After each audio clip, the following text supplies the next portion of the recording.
Welcome to জিরোসাম। আমরা আবার একটি নতুন ভ্যাকেন্সির খবর নিয়ে চলে এসেছি। WBPSC clerkship 2019 West Bengal public service কমিশনের পক্ষ থেকে অসংখ্য ভ্যাকেন্সির একটি এক্সামিনেশন হতে চলেছে। তো তার ফর্ম ফিল আপ আমরা শীঘ্রই শুরু করে দেব। আসুন জেনে নিই তার বিষয়ে কতগুলি ইনফরমেশন, অর্থাৎ কী কী যোগ্যতা লাগবে ফর্ম ফিল আপ করার জন্য এবং কি কি বয়স থাকা উচিত, এই সমস্ত ব্যাপার নিয়ে দেখে নিই। প্রথমত, WBPSC ক্লার্কশিপ 2019 এক্সামিনেশনের ফর্ম ফিল আপ শুরু হচ্ছে 22শে ফেব্রুয়ারি 2019, অর্থাৎ আগামীকাল থেকে। ফর্ম ফিল আপের শেষ দিন 25শে মার্চ 2019। 25শে মার্চের পরে আমরা আর কোনো ফর্ম ফিল আপ করতে পারবো না। ফর্ম ফিল আপটি করার জন্য আমরা WBPSCর অনলাইন ওয়েবসাইটে গিয়ে অনলাইনে ফর্ম ফিল আপ করব। যে যোগ্যতা থাকা দরকার এই পরীক্ষার জন্যে, ন্যূনতম মাধ্যমিক পাশ হলে এই পরীক্ষাটি দেওয়ার জন্য আমরা এলিজিবল থাকব। দ্বিতীয় নম্বর, বেসিক কম্পিউটার নলেজ অবশ্যই থাকতে হবে আমাদের, এবং তার সাথে সাথে কম্পিউটার টাইপ করতে সক্ষম হতে হবে। এবং এই কম্পিউটার টাইপ নিয়ে বলে দিই, ইংরেজিতে কমপক্ষে 20টি শব্দ পার মিনিটে টাইপ করতে সক্ষম হতে হবে, অর্থাৎ 1 মিনিটে অন্ততপক্ষে ইংরেজিতে 20টি শব্দ টাইপ করতে সক্ষম হতে হবে। এবং তার সাথে সাথে বাংলায় কমপক্ষে 10টি শব্দ পার মিনিটে টাইপ করতে হবে, অর্থাৎ মিনিটে কমপক্ষে 10টি বাংলা শব্দ টাইপ করতে সক্ষম হতে হবে।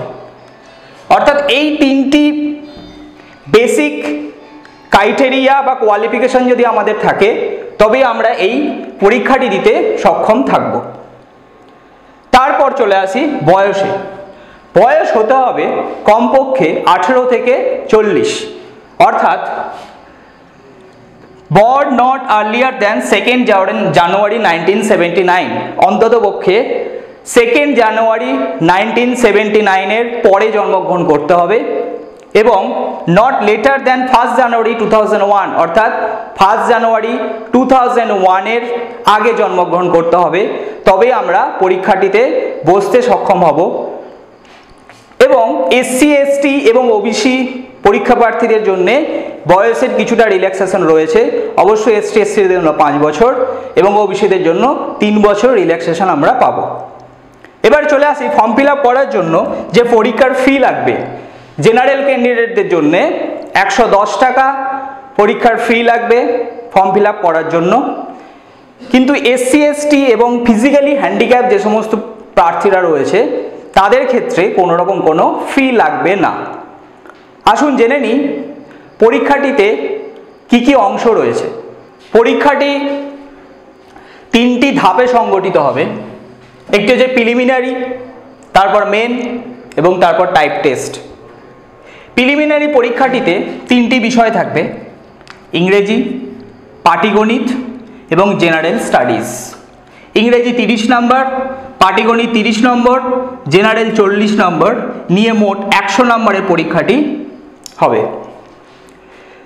প্রিলিমিনারি পরীক্ষাতে পাশ করলে তারপর আমরা মেন্স পরীক্ষাতে বসতে পারবো, এবং মেন্সেরও 2টি অংশ, একটি হলো ইংরেজি 50 নম্বর, বাংলা 50 নম্বর, মোট 100 নম্বরের পরীক্ষা হবে মেন।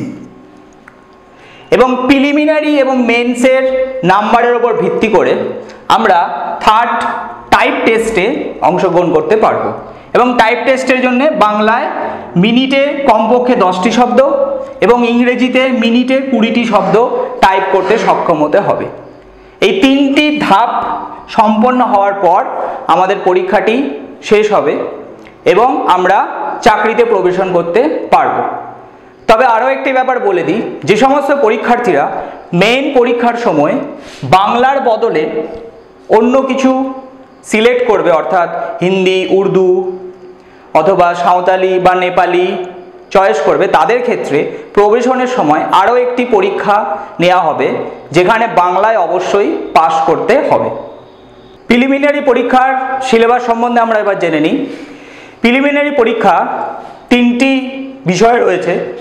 প্রথম হলো ইংলিশ, তারপর পাটিগণিত এবং জেনারেল স্টাডিজ। তো ইংলিশে 30 নাম্বার, পাটিগণিতে 30 নাম্বার এবং জেনারেল স্টাডিজে 40 নাম্বার। ইংলিশে যে যে বিষয়গুলি থাকবে, প্রথম হচ্ছে ভোকাবুলারি, ইংলিশ গ্রামার, সেন্টেন্সের structure, synonyms antonyms and it's correct use, অর্থাৎ সিনোনিমস এবং অ্যান্টোনিমসের ইউজগুলো নিয়েও পরীক্ষায় প্রশ্ন থাকবে। তারপর চলে আসি পাটিগণিতে। পাটিগণিতের সিলেবাসটা যদি একটু ভালো করে দেখি তাহলে দেখব প্রথমেই রয়েছে ডিভিজিবিলিটি রুলস, অর্থাৎ বিভাজ্যতার নিয়ম, ফ্র্যাকশনস ভগ্নাংশ, decimals and also recurring decimals, simplification, HCF LCM অর্থাৎ লসাগু গসাগু, এভারেজ মানে গড় মান, রেশিও অ্যান্ড প্রপোর্শন অর্থাৎ অনুপাত সমানুপাত, পার্সেন্টেজ শতকরা হিসাব, সিম্পল ইন্টারেস্ট অর্থাৎ সরল সুদ, প্রফিট অ্যান্ড লস লাভ ক্ষতি, time and distance, area of rectangle and triangle অর্থাৎ চতুর্ভুজ এবং ত্রিভুজের ক্ষেত্রফল নিয়ে অনেক প্রশ্ন থাকবে। তো এই ছিল আমাদের অ্যারিথমেটিক অর্থাৎ পাটিগণিতের সিলেবাস। তারপর আমরা দেখে নেব খুব ইম্পর্টেন্ট 40 নাম্বার থাকে এই বিষয়টিতে অর্থাৎ জেনারেল স্টাডিজ, যার মধ্যে জেনারেল সায়েন্স থেকে কোশ্চেন আসবে, অর্থাৎ ফিজিক্যাল সায়েন্স, লাইফ সায়েন্স এ থেকে কোশ্চেন আসবে, এবং ইন্ডিয়ান হিস্ট্রি অর্থাৎ ভারতীয় ইতিহাস অ্যান্ড ইন্ডিয়ান জিওগ্রাফি অর্থাৎ ভারতীয় ভূগোল থেকেও প্রশ্ন থাকবে, এবং তার সাথে সাথে কারেন্ট ইভেন্টস বা কারেন্ট অ্যাফেয়ার্স থেকেও কোশ্চেন থাকবে। সব মিলিয়ে মোট 100 নম্বরের প্রশ্ন থাকবে, যার মধ্যে ইংলিশ 30, পাটিগণিত 30 এবং জেনারেল স্টাডিজ 40 নাম্বার। আসুন এরপর আমরা দেখে নিই মেন্সের কি সিলেবাস। প্রিলিমিনারি পরীক্ষায় পাশ করার পর আমরা মেন পরীক্ষায় বসতে পারবো, এবং মেন পরীক্ষায় সিলেবাসটা একটু দেখে নিই। মেন পরীক্ষাটি মোট 100 নম্বরের হবে, তার মধ্যে ইংরেজি 50 এবং বাংলা 50। তো ইংরেজিতে যে সমস্ত বিষয় পুরোটাই লেখা পরীক্ষা অর্থাৎ কম্প্রিহেনসিভ টাইপ পরীক্ষা, এবং সেখানে থাকবে যেটা ড্রাফটিং রিপোর্ট অর্থাৎ রিপোর্ট লিখতে দেবে, সামারি বা প্রিসিস লিখতে দেওয়া হবে, এবং তার সাথে সাথে কিছু প্রশ্ন থাকবে translation from Bengali to English অর্থাৎ বাংলা থেকে ইংরেজিতে কনভার্ট করতে হবে।